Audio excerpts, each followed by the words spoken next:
May bago tayong i-unbox mga idol. Kaya buksan na natin kaagad. Kung kayo ay madalas nasa harap ng computer kagaya ko, highly recommended ko ang gamit na ito. Ito nga pala ang desk clamp extension cord. Napaka-convenient nito kapag may mga gadgets tayo na kailangang isaksak sa outlet at maging sa mga USB port na may 5 volts. Ito ay may tatlong USB port na Type A, isang USB Type C, at tatlong AC outlet.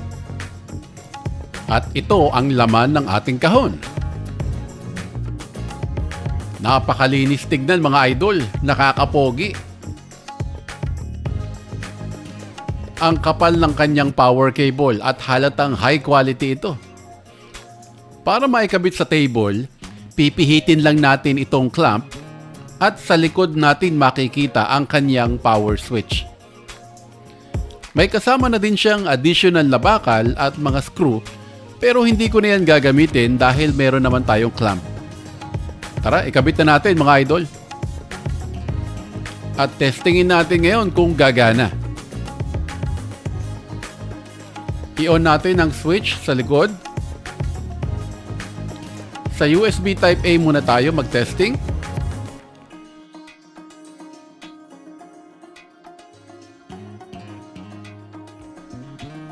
Sa mga AC outlet naman,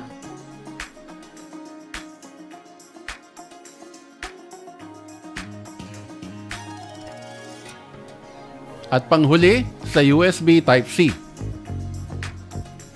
Okay naman lahat mga idol, gumagana. At ang masasabi ko sa inyo, napakasulit nitong outlet na ito. Kung madalas kang nasa harap ng computer, sa bahay man o sa trabaho, sigurado akong malaking tulong ito sa iyo idol.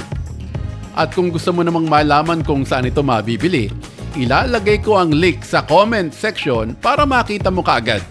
At syempre, mag-subscribe ka na rin dito sa Juan Sulit.